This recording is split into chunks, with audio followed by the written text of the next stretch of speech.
이 시간의 성경 말씀은 로마서 14장 1절로 23절까지입니다. 3절까지만 읽겠습니다.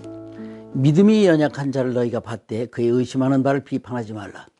어떤 사람은 모든 것을 먹을 만한 믿음이 있고 연약한 자는 채소를 먹느니라. 먹는 자는 먹지 않는 자를 없인 여기지 말고 먹지 못하는 자는 먹는 자를 판단하지 말라. 이는 하나님이 저를 받으셨음이니라. 이 시간에는 각각 믿음의 양심대로 하라, 이런 제목으로 말씀을 드리도록 하겠습니다. 사람의 육체와 인격이 자라나듯이 예수 믿는 믿음도 성장해야 합니다. 그 믿음의 정점은 그리스도의 장성한 분량에 이르는 것입니다. 어떤 것이든 각각 과정을 지나서 성장하는 것이므로 어린 아이가 힘을 못 쓰거나 단단한 식물을 먹지 못한다라고 해서 비판할 수는 없는 것과 같습니다. 이처럼 신앙생활도 믿음의 수준이 다 다릅니다. 어떤 이는 이방신에게 드렸던 고기라도 하나님이 주신 것이라고 해서 감사함으로 먹을 수 있는 믿음 있는 자가 있는가 하면, 또 어떤 이는 꺼림직해서 채소만 고집하는 이들도 있습니다.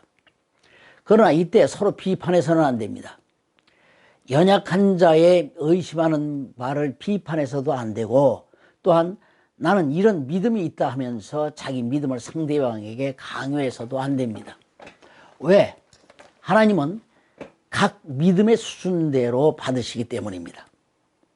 그런가 하면 당시 절기 지키는 것에도 논란이 있었으니 곧 5절에 혹은 이 날을 전날보다 낮게 여기고 혹은 모든 날을 같게 여기나니 하는 것입니다. 즉 어떤 날을 더 낮게 여기느냐 하는 것 등입니다. 그런데 절기는 장래에 일어날 일에 대한 그림자일 뿐입니다. 그래서 사도 바울도 골로새서 2장 16절 17절에서 먹고 마시는 것과 절기나 월삭이나 안식일을 인하여 누구든지 너희를 편론하지 못하게 하라. 이것들은 장래 일의 그림자이나 몸은 그리스도의 것이니라 라고 한 것입니다. 즉 유월절, 무교절, 초실절, 칠칠절, 오순절, 맥추절, 초막절은 예수님이 하실 것에 대한 하나님의 경륜을 미리 보여주는 것입니다. 여기에 더 낮고 못하고가 있을 수가 없습니다. 지금도 토요일 안식일을 지켜야 하는데 왜 로마에서 태양신을 섬기던 주일을 지키느냐 하는 이도 있고, 왜 유월절을 지키지 않느냐 하는 이도 있습니다. 오늘 우리가 지키는 주일은 태양신을 섬기던 날을 지키는 것이 아니라 안식 후 첫날 예수님의 부활하신 날을 지키는 것입니다. 참고로 한 가지 더하여 말한다면 성경에 보면 안식일도 변하고 있다는 것입니다. 즉 절기 따라 요일 안식일이 날짜 안식일로 바뀐 것을 볼 수 있습니다. 그런데 여전히 제7 안식일만 말하고 있는 이들도 있습니다. 유월절은 예수님이 십자가의 죽으심으로 이루어졌고, 또한 죽으신 지 사흘 만에 부활하심으로 맥추의 첫 열매 초실절이 이루어진 것입니다. 그리고 그 다음부터는 성령이 임하셔서 성령의 행전이 시작되고 있습니다. 지금 오순절 시대요, 이방인인 우리에게는 은혜의 시대입니다. 이것이 맞춰지는 날 맥추의 열매는 거두어질 것이고, 여름 추수가 마감되면서 초막절 가을 추수가 시작될 것입니다. 순서로 말한다면 예수님이 부활의 첫 열매로 이루어진 초실절 다음은 주 재림 때 나머지 맥추의 열매가 거두어집니다. 그것을 여름 추수라 합니다.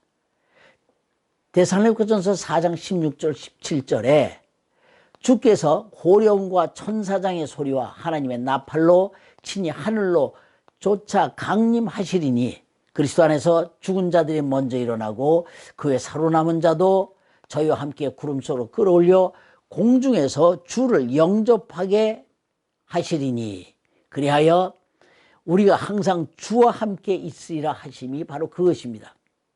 또 다음은 이스라엘 중심한 초막절이 펼쳐질 것입니다. 그때 예수님이 비로소 왕으로서 1000년 동안 이 땅에서 나라를 다스리게 될 것입니다. 그런 후 천년 왕국의 사람들도 천국에 들어갈 새 몸을 덧입게 될 것인데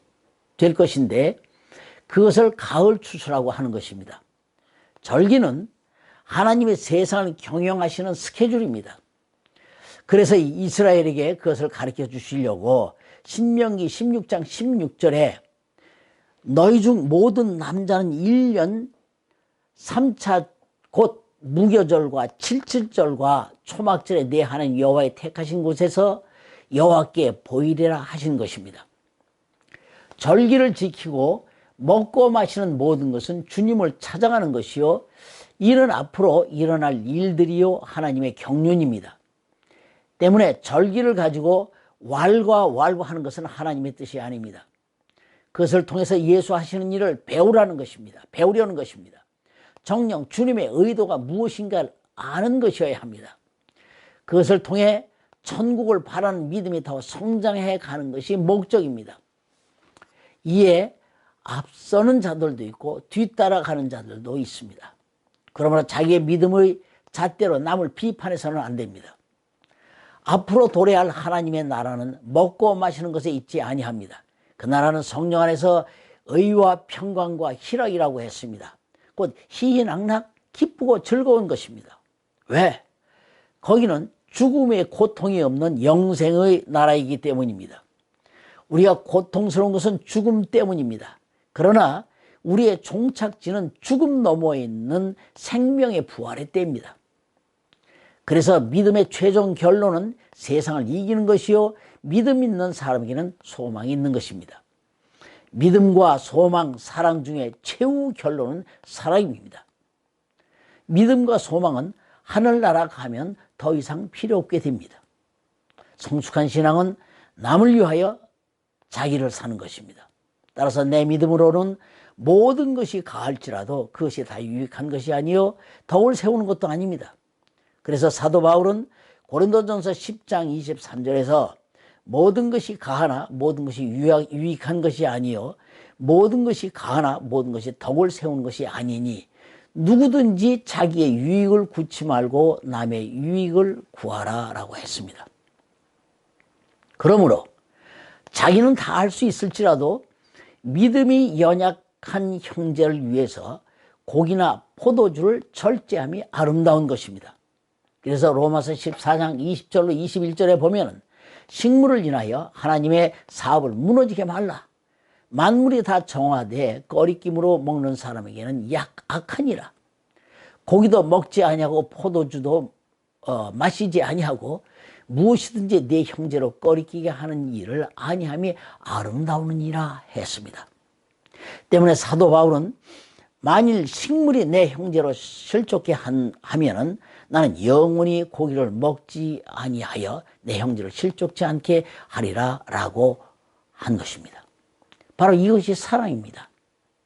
그래서 로마서 14장 15절에 만일 식물을 인하여 내 형제가 근심하게 되면 이는 내가 사랑으로 행치 아니함이라. 그리스도께서 대신하여 죽으신 형제를 내 식물로 많게 하지 말라라고 한 것입니다. 그러므로 각각 믿음의 양심대로 하라는 것입니다. 자기의 믿음대로 행하며 꺼리낌이 없는 것이 복입니다. 그러나 스스로 의심하고 먹는 것은 스스로 정죄하는 것이니 믿음으로 쫓아 행하지 않는 모든 것이 죄입니다. 각각 자기의 믿음대로 행하되 믿음이 연약한 자를 위해 자기를 절제할 줄 아는 성숙한 신앙인이 되어야 합니다. 그런 이들을 하나님은 아름답게 보시고 그런 믿음을 주님은 받으십니다.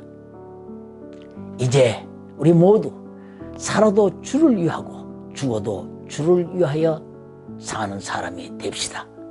아멘.